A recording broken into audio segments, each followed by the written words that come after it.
എന്നാലും ആ ഇത്തിരി പോകുന്ന മൂക്കളെ ഒലിപ്പിച്ച് നടന്ന ചെറുക്കൻ നിൽക്കുന്ന നിപ്പ് നോക്കി. ഗേൾ ഫ്രണ്ടൊക്കെ ഉണ്ട് തന്നെ.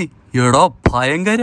നിങ്ങളന്ന് കുളിപ്പിച്ചോണ്ടാ ഞാൻ ഇവിടം വരെ എത്തിയെന്ന് അമ്മയും അച്ഛനും എപ്പോഴും പറയുന്നത്. അമ്മയുടെ അടുത്തും അച്ഛൻ്റെ അടുത്തൊക്കെ എന്റെ പ്രത്യേക അന്വേഷണം പറയണം കേട്ടോ. ഇങ്ങോട്ട് വരുന്ന വഴിക്ക് ബെല്ലിങ്ങാമിനെ കണ്ടായിരുന്നു. അങ്ങേര് പറയാ നിങ്ങൾ വീണ്ടും എന്നെ കുളിപ്പിച്ച് കിടത്തൂന്ന്.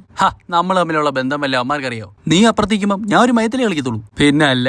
പിന്നെ അണ്ണൻ കളിയൊക്കെ കഴിഞ്ഞ് ഫ്രീ ആകുമ്പോൾ എന്റെ അനിയനെയും കൂടെ ഒന്ന് കുളിപ്പിക്കണേ. എടാ മോനെ, ഞാൻ സ്പാ നടത്തുമൊന്നുമല്ല നിന്നെയൊക്കെ കുളിപ്പിക്കുക. ചോദിച്ചെന്നേ ഉള്ളൂ. നിങ്ങളൊന്നും തൊട്ടാ മതിയല്ലോ.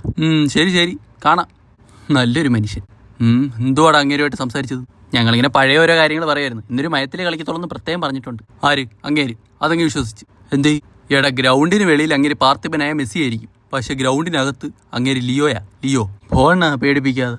അല്ല, കോച്ച് നിങ്ങളെ മാറ്റി നിർത്തി എന്തോ ടാക്ടിക്സ് ഒക്കെ പറഞ്ഞു തരുന്നുണ്ടായിരുന്നല്ലോ. എന്തുവാ? ആദ്യത്തെ 80 മിനിറ്റ് ഞാൻ ഫ്രീയാ. അത് കഴിഞ്ഞ് ഒരാൾ റൈറ്റിലോട്ടൊരു ഷിഫ്റ്റ് നടത്തും. പിന്നെ എനിക്ക് നിന്ന് തിരിയാൻ സമയം കാണത്തില്ലെന്നാ പുള്ളി പറഞ്ഞത്. അവരെപ്പോഴും ഈ സെയിം ടാക്ടിക്സ് എടുക്കൂ.